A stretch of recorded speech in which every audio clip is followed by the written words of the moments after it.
What's up, everybody? Welcome back to the OG family. Make sure y'all smash that like button. Subscribe to my channel only if you want to. But look at my beautiful people, man. We've been running it up with these subscribers, man. Everybody that's been coming to my channel telling me, you know what I'm saying, they rocking with the channel. I've been getting 1,000 subscribers every day, man. And we just keep growing, bro. Like, I really do appreciate y'all. Y'all don't know how much that means to me, you know. But at the end of the day, man, hopefully everybody having a good day. You know, a couple more days until my birthday. You know what I'm saying? I'm getting a little bit older and a little bit smarter. But at the end of the day, man, we got these 5 most impressive heists of all time, you know.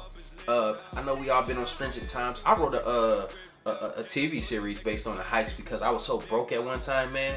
I was thinking about doing anything, you feel me? And I'm not above that, I'm telling y'all, man. But it's gonna be a dope series. Y'all gonna see it on TV someday. But at the end of the day, man, let's get into this video. Let's get this video right here to like 10,000 likes and let's run it up. I really appreciate y'all. Just for my birthday, let's get 10,000 likes today. Everybody just smash. 5 greatest heists of all time. Even if we don't condone them, most people are generally fascinated with heists. Movies like Ocean's 11 and The Sting glamorize these calculated criminal feats, and audiences around the world enjoy watching fictional characters escaping with huge piles of cash and jewelry. But sometimes, these elaborate crimes occur outside of the world of fiction. Today, we're looking at the 5 greatest heists of all time. Antwerp Diamond Heist. The Antwerp Diamond District is one of the most heavily secured places in the world, with billions of dollars of diamonds changing hands there every year. And it was there in 2003 that one gang of thieves pulled off one of the largest diamond heists in history. Now, even though most of the gang, known as the School of Turin, has since been arrested, the diamonds have never been retrieved. The robbery was led by Leonardo Notarbartolo, a small-time diamond dealer, tenant of the Diamond Center, and a thief responsible for many minor jewel robberies. Although police believe he was the robbery's mastermind, he claimed that he was contacted by an unidentified diamond dealer who recruited him for the crime. Notarbartolo said he was paid to take pictures of the vault's complex security system. From those pictures, the dealer constructed a full-sized replica of the vault. Notarbartolo states that the dealer set him up with a small gang of Italian jewel thieves, each with specific skills for the robbery. The police are not convinced of the truth of this anonymous diamond dealer. However, no proof has been found to support this claim. The thieves got through the 10 layers of security, previously thought to be impenetrable. They bypassed cameras, the combo dial, the keyed lock, magnetic sensors, the locked steel gate, light sensors, heat and motion sensors, and keypad disarming sensors. They used aluminum to trick the magnetic field and stripped plastic off the wires of the sensor circuits. Then they loaded up bags of diamonds and other jewels. It took 2 hours to get it all out of the building, but thanks to one gang member, things eventually fell apart. That man was Pietro Tavano, known as Speedy. Bruh, it's always one person, bro, that'll fuck it up with you. I ain't telling y'all to do this. Look, don't blame that on me. I know I got a little loud right there, but don't blame that on me. I ain't saying that. It's always one person that's gonna get you caught, bro. Like, too many moving parts. Too many moving parts, man. That's all I gotta say. And one of Notarbartolo's lifelong friends. Speedy couldn't handle the pressure. After unloading the loot into this car, he had to pull over because he was having a panic attack. Remarkably, not a single alarm went off. As security guards arrived on Monday morning, they realized that the thick steel door to the vault was open and 100 of the 189 safe deposit boxes had been raided, with some of the loot still on the floor. The world's only specialized diamond police, Patrick Pays and Agim de Breiker. I didn't know they had a diamond police, bro. Where did they come up with this shit? Phoned the vault's alarm company. What is the status of the alarm, they asked. Fully functional, came the reply. However, authorities eventually found Notarbartolo by watching security footage. He was sentenced to 10 years in prison. Brazilian bank robbers. 10 years? 10 years in prison? For the diamonds? Y'all doing 10 years for that much? Shit, you know. In 2017, Brazil's police arrested 16 men tunneling towards a vault containing 1 billion reais, or $318 million, and who were on the verge of pulling off the largest ever bank robbery in the country's history. Authorities swooped just before the alleged gang was able to use its impressively equipped tunnel to enter the safe at a Banco do Brasil branch in the country's financial capital. It would have been the world's biggest heist, said police chief Fabio Pinheiro Lopez on Globo TV. Police said work on the tunnel began 4 months ago, starting from a house several blocks from the bank. It had Wow. sophisticated supports, fans, and lights. The police believe Alcio Gomez Noriega was the ringleader of the operation. He is a 35-year-old man implicated in an attempted robbery of a security van in Paraguay. The court ruled the group be held in pretrial detention. Though it's hard to believe, the group dug the tunnel by hand. They loaded the soil into sacks and What? carried it outside through an underground stormwater drain. To enter the tunnel, gang members descended a 2-meter ladder from one of the rooms in the rented house. The tunnel was about 1.5 meters high and was reinforced with iron beams and wood and even wired with lights. The walls were lined with plastic garbage bags to reduce the dust. The tunnel was reportedly filled with food, water, special clothing, and digging tools. Police were probing whether the gang had the assistance of an engineer when building the tunnel, because the construction was so impressive. The tunnel renewed memories of a tunnel robbery 12 years ago when thieves made off with about $70 million. For the previous heist, diggers worked in shifts from 8 p.m. until 4 a.m., taking a break on weekends. The 3 gang members involved in that attempt were involved in 2 separate prison escapes using tunnels equipped with ventilation and lighting. $500 million cyber heist. Starting. See, look, that's crazy. Like, I didn't know these people was going to that extent to get up in these banks, man. That was a part of my, like, they done ruined it for me, bro. That was a part of my TV series I wrote. Like, I thought I was being original. Now I gotta redo that part. Like, it can't even be in there. I gotta find a new, like, more impressive way to get up in there.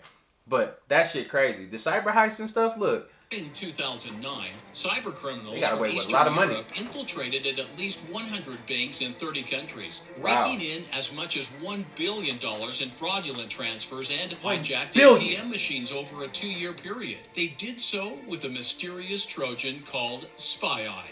The attackers struck at Russian banks first, as well as those in Germany, China, and the United States. Of course. They got away with it initially, but soon authorities tracked them down and they were brought to justice. Damn. Alexander Androvich Panin, the inventor of Spy Eye, who went by alias Grybodemon and Harderman Online, pleaded guilty to a court of conspiracy to commit bank and wire fraud in January 2014 Oh. after reaching a deal with prosecutors. Prosecutor Stephen Grimberg said Spy Eye, a preeminent piece of malware developed from 2010 to 2012, was used to infect more than 50 million computers, causing nearly $1 billion in damage to individuals and financial institutions around the world. How much time the did you second get? man, Hamza Bendelaj, a 27-year-old Algerian known online as BX1, was sentenced to 15 years. Prosecutors said he sold versions of Spy Eye online and used the malware to steal financial information. Spy Eye was a type of Trojan virus that secretly implanted itself on victims' computers to steal sensitive information, including bank account credentials, credit card information, passwords, and PINs. But once it took over a computer, it allowed hackers to trick victims into surrendering personal information, including data grabbing and fake bank account pages. The Wow. information was relayed to a command and control center to be used to access victim accounts. Panin conspired with others to advertise Spy Eye in online cybercrime forums and sold versions of the software at prices ranging from $500 to $10,000. FBI Special Agent Mark Ray testified. Panin was the architect of a pernicious malware known as Spy Eye that infected computers worldwide. He commercialized the wholesale theft of financial and personal information. And now he's being held to account for his actions, U.S. Attorney Sally Yates stressed in a news release. Now, many police agencies don't have the skills to effectively track down and investigate cybercrime. Tracking down cyber criminals requires a very different skill set from traditional policing, which limits the ability of law enforcement to go after cyber criminals. It also takes resources and trained personnel, which are, in many cases, in very short supply, says Martin Rosler, Director of Threat Research at Trend Micro. I mean, look, depending on this shit though, look, how much money did they actually, like, put away where they don't know, like, after them 10 years or them 15 years that they gonna do, right? How much money of that shit they gonna have left? I don't know, like, for a couple $1 million, bro, I'm not going away for 10, 15. it gotta be a significant amount of money, bro. And then like if I like if you do a crime, bro, do that shit by yourself, man. Because a lot of times these people, bro, once they throw them sentences at them and stuff, like, oh yeah, you're gonna get 20 years, 30 years, bro. These people telling on you. Telling on you. But I'm a firm believer, if you do a crime, bro, stand up and take yours, bro. You don't have to implicate everybody, bro. You had a conscious decision to go in here and do this shit. And you knew what the consequences was going to be. That's why I don't respect that. You know, I don't respect that at all. Just go ahead, take your time. You did it. You knew where you were doing wrong. Most likely you were an adult. So take your time, bro. Don't snitch on everybody. Do that time. You knew what it was before we did this. France's heist of the century. French gangster Jacques Cassandre was in court in 2018 for a crime committed over 40 years ago. Police noticed the fact the Marseillais mafioso was the likely mastermind of the heist of the century after he was discovered to be the anonymous author of a book about the crime. On July 16, 1976, a group of criminals robbed a branch of Société Générale, France's third largest bank, in the southern city of Nice. Now, using the tunnels underneath the city, the gang was able to partially destroy the floor beneath the bank's basement vault and gain access to the banknotes, jewelry, gold bars, and safety deposit boxes located within. According to the Société Générale's own account of the incident, the brazen criminals spent the weekend taking their time going through the vault's contents, even taking the time and luxury to picnic using the depositor's silverware. He used a pen name, but investigators quickly concluded that the rider was Jacques Cassandre, a key mafia figure in Marseille, where he is now standing trial. He had assumed he was safe because the crime was too old to be prosecuted. Wow. But Cassandre is being charged with laundering the millions from the heist, a crime from which France has no statute of limitations. Police found the manuscript on Cassandre's computer, and his children later confessed that their father had often bragged about the robbery. He eventually admitted to orchestrating the intrinsically planned job that involved at least 6 people and 30 tanks of acetylene to fuel the welding torches used to cut into safes and safety deposit boxes. An inquiry found he had also bought furs worth tens of thousands of euros and had once provided a financial guarantee with 7 bars of gold. He has always said it was a novel, and I don't think a court can convict someone on the basis of a novel, a lawyer from Cassandre Frederic Monneray said Monday. But Cassandre and his family members are facing a series of questions on his business dealings, with prosecutors also alleging Social Security fraud and a real estate scam in Corsica. It's not his first time in court, having been arrested in the early 1970s when police broke up the French Connection heroin trade centered in Marseille. $1 million. That's crazy. You know what I'm saying? Look, and then look, man, the family is telling this shit. Like, y'all family members, right? I got a lot of questions for people. I just be curious about this type of shit. Like, y'all telling? I mean, he done got all this money, you know what I'm saying? Y'all benefiting from it. Y'all ain't got it. I don't know nothing. You know what I'm saying? That's how I don't know shit. Like, I just know that we got money. He ain't never bragged to me about nothing. I just thought he was just a good businessman. You feel me?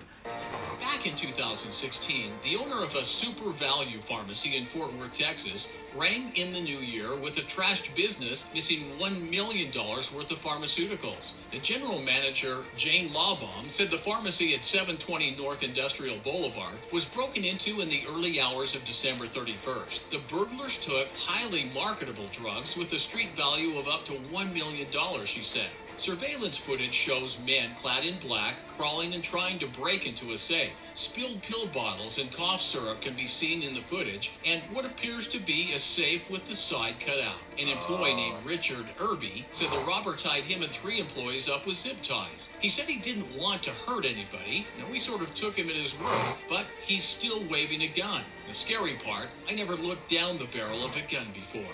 The robber filled a bag with narcotics and left through the back door. Irby knows through other pharmacists the robberies are escalating. Yellow hydrocodone, Soma, and Xanax are the big 3 that most of them are after, Irby said.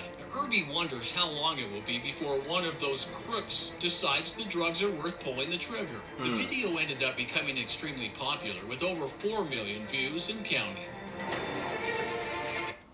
Hey, that shit crazy. You feel me? Like, you gotta understand, man, when you into these crimes and stuff, bro, you gonna have to do some time, man, because the technology and stuff that's out here, Yeah, most likely, man, you gonna get caught, my G. Like when you out here doing stuff, like the little small little petty crimes, but I'm talking about these big crimes, these big money crimes and stuff, bro. You going to jail like a motherfucker, like, cause you leave a footprint everywhere. No matter how smart you think that you are about this stuff, there's a lot of other people in this world that are trained to catch you that are a lot smarter. You know, but at the end of the day, it is what it is. Do what the hell you want to with your life. But like I always say, man, follow my social media and spread love, because there's too much hate in this world. Love you guys. See y'all in the next video. And I'm out, though. Live.